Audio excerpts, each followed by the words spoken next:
I know I've made a video like this before when I was talking about how addicted I was to Dragon Quest Builders, and it might seem like I'm just doing that again because that video got a lot of views.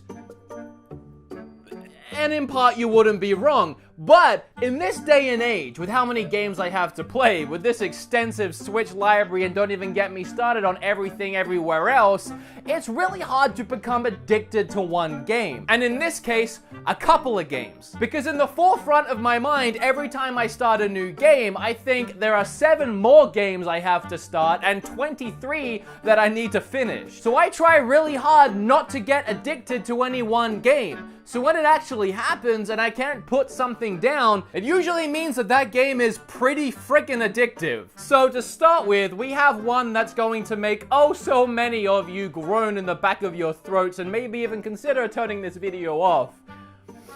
Fortnite.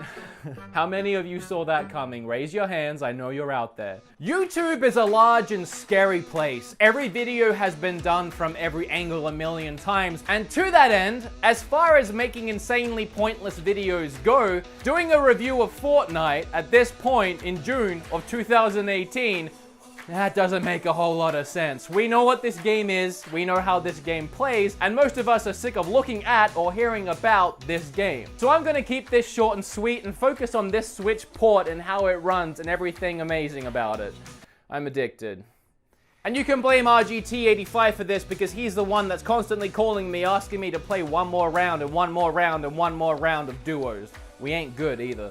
Not to my surprise at all, this Switch version runs incredibly smooth. I mean, if you can get it running on iPhones, you can get it running on the powerhouse system that is the Switch. Actually, being serious and talking about a powerhouse system, playing this game on Xbox One in 4K, it looks gorgeous. The draw distance is amazing. You can see people as small as an ant in the distance and start taking pot shots at them with your rifle. And that's certainly something I miss in the Switch version. Obviously, the Switch has its limits. I love playing the game on the Switch. In fact, it's the first time I actually bought a season pass because almost immediately I knew I'd be playing a lot of this game. But it does look a little rough around the edges, as to be expected. The draw distance can be pretty awful. Way out in the distance, things will look really jagged, and sometimes they will just pop in and out of view depending on where you're standing on the map. And in a game where you really want to know where every single player is at any given point, if they're standing up there on a hill way in the horizon, I want to see them clear and crisp so I know where to send my headshot. But enemies way out there on the horizon in the Switch version of this game kind of looks like someone crushed a crab. It's just a smushed up mess of blurry pixels. But that is about my only complaint. It runs smooth, as I said. Up close, it looks great. It runs amazing in handheld mode. As much as I initially boasted that I would play this game in bed all the time and lose hours of sleep because I'd never want to go night-night, when I actually started playing it in handheld mode and immediately realizing how small the screen is for a game like this, coupled with the fact that playing a game like this with the Joy-Con sticks doesn't even come close to playing it with a Pro Controller, when I initially got the game on my handheld hybrid system, I thought for sure I was only going to play it in TV mode, and for a while that's what I was doing. Till I got tired, went to bed with it, got used to playing it in bed, and now I play it in bed and I never go night-night.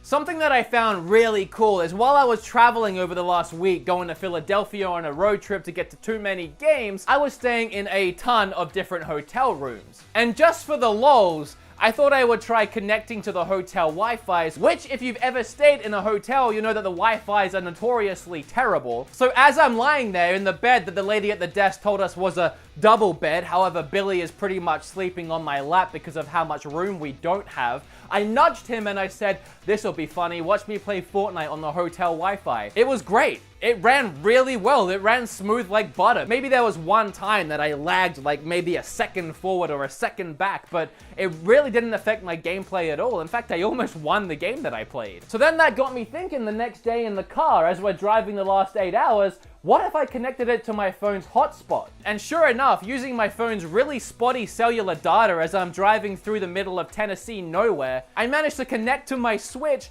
and play rounds of Fortnite with next to no issues. It was a little bit more skippy using my phone because I was driving in motion, but it was working well. I tried it here in my house when I got home, and I was playing games after games with no issue. What you're seeing right now is me playing tethered to my phone.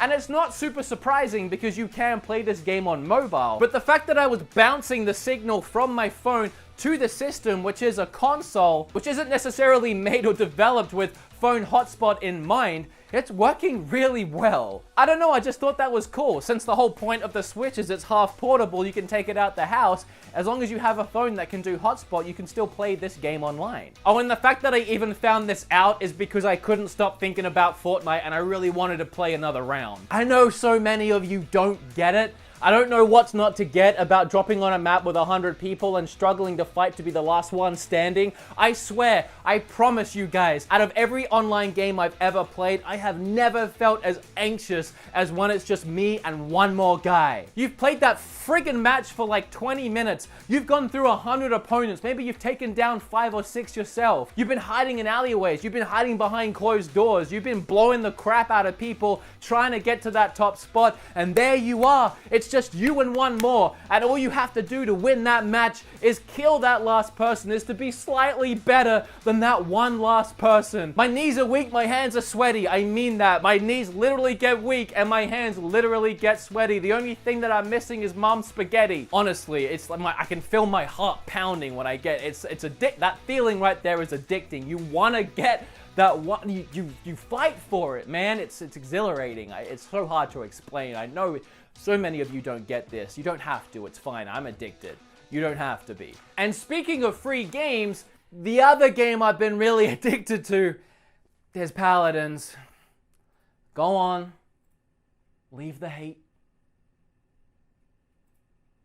I'm sure it's a comparison that the Paladin developers are sick of hearing, but I got addicted to Overwatch when it first came out. I played that game a lot, and I really enjoyed it. In my opinion, I also got really good at it. I kept hoping that it would come to Switch, and it didn't. Then I saw Paladins come to Switch, which is essentially Overwatch. It's a different kind of Overwatch. I'm sorry, guys, it really is. And that Overwatch loyalist in me said, I'm not gonna play that. I'm either gonna wait for Overwatch to come out, or I'm just gonna go play Overwatch again. I don't wanna play in what I was thinking could possibly be a knockoff version. So I downloaded it and gave it a shot, and I fell in love with it and got addicted to it.